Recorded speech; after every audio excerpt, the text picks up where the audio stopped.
Okay, so I just fired up the sim. On my radio I have a 1 hour timer, so I don't over fatigue myself and smash my head against a wall, not getting any better. So a typical practice session is going to go like this for me. We start, not worried about times yet. Wow.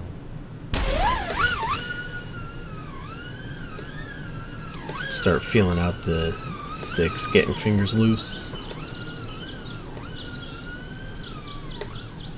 It helps when it's a track you've flown before. If I crash, I crash. It doesn't really matter at this point. Just trying to get some familiarity on the track.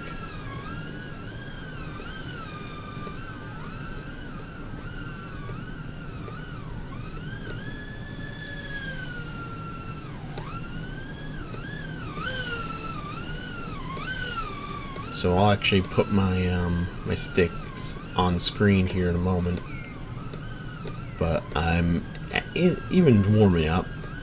I'm staying where I'm more comfortable in the throttle, or with the RPM limit, and on this track, that's, I'd say, top 80-90% as the minimum. Most of the time I'm holding full tilt with throttle.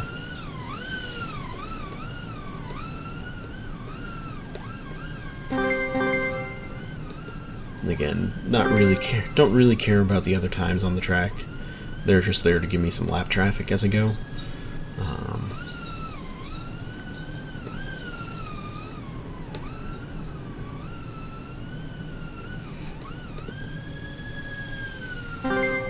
Alright. As far as consistency goes, we'll pull that up real quick. That's what's more important to me. Am I consistent? So the first lap, I had that bobble, so a reset into Velocidrone takes about 2 seconds, so we're looking at a high end of 29 on that first lap. Second and third lap, we're looking at 28.3 and 28.1, which is pretty decent. That's what I care more about. So I'm going to cycle recording here and just get a little more, and put some music on, just trying to kind of get into a flow state where things are clicking, and then we'll come back and watch some DVR back.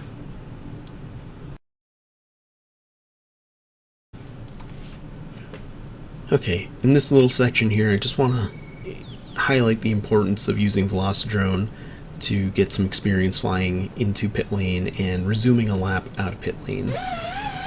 It's great that we can run Nemesis and try and set fast times, but we're not starting from those launch blocks, we're starting from the pit lane. So try and take some time out of your practice just to do this last series of elements and go into pit lane.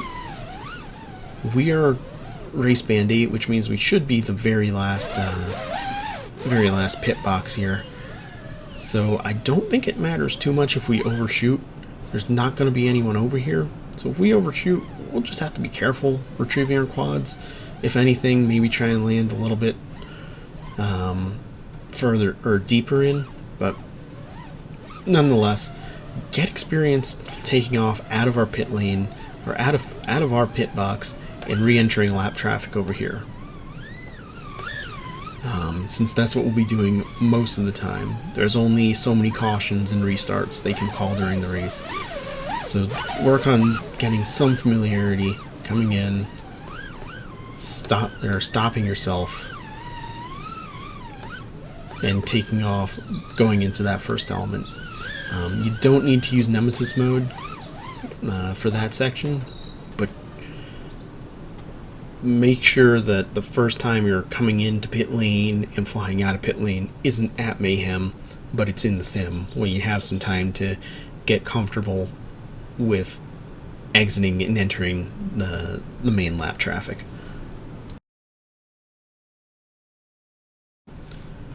Alright, in this little section I'm going to talk about the importance of flying the track based on memory and not muscle memory.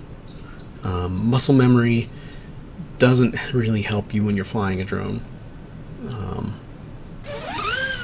There's going to be wind, there's going to be other drones, there's going to be mid-airs, flying based off muscle memory of, alright, I'm coming around here, I need to go to this position to set myself up for this element, and then quick that position, and that position, and that position. That's not an effective way to train. The better way to train is memorize the order of elements, so if you miss something, or you get hit, or wind pushes you offline, you know where you're going to resume. So let's just say right out of here, I'm flying, I come around, wind pushes me way wide around this. I'm not worried about, oh crap, my muscle memory says I should be doing stick position this to hit the bottom. I'm more focused on, okay, I hit the top of this gate, where am I and what direction is easiest for me to turn to get back on line where I'm supposed to be flying.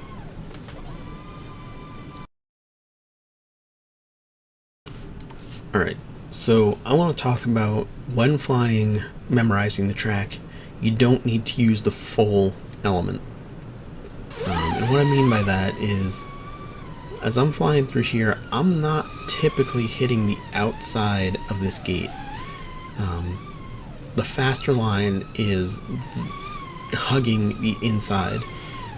For all intents and purposes, let's see here. This whole element could just be one tall flag. I'm hugging the inside. I'm only really using the first half, maybe first third of this gate when I'm flying it. Yeah, worry a little bit about going high or going too low, but in general, just thinking of every element as a flag will help you get a little bit closer and shave a little bit more time off as you're going around, versus setting yourself up to hit the dead center of every gate over and over again. You're going to waste time aligning yourself and setting yourself up to go through, oh, so perfectly through the center of the gate, but then you have to come out around and start positioning yourself to hit the next perfect center. Worry about, or not even worry, but just try and focus on you only using part of the gate to increase your speed there.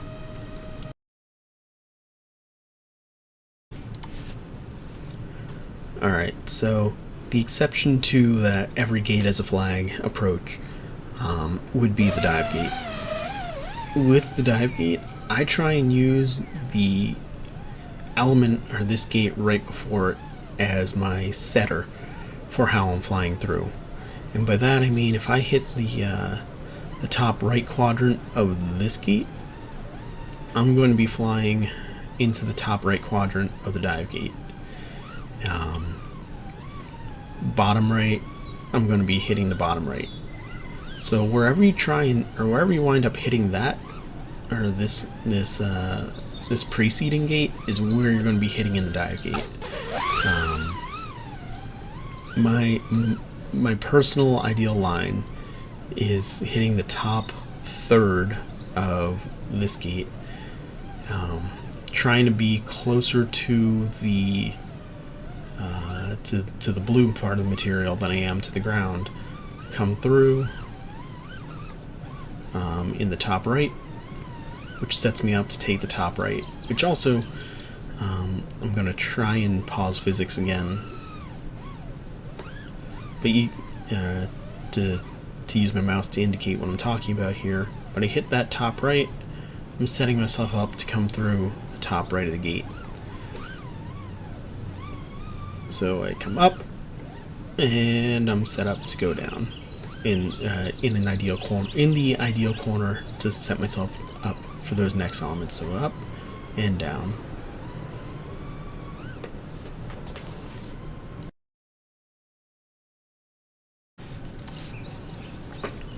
So in this last section here, before we go through a DVR and line review of this track, the last section I want to really talk about is this long this long back section of the double stacked loop. Same idea as what I was talking about with flying each element as a flag. Hugging this, hugging that, hugging the bottom. And you'll notice as they come through, there is a line that there is a position that gives you a straight line through the bottom and around the bottom flag there. Mind you, if you take this approach, you're going to possibly be way blowing out this last element, but there is a way, if you pre-turn right or in the correct manner, to hit this back half really quickly. So hit the top, hit the bottom, lined up, and through.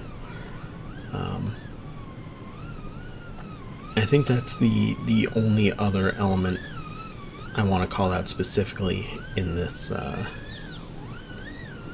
track. So I'll go into a line review and a stick position review right now.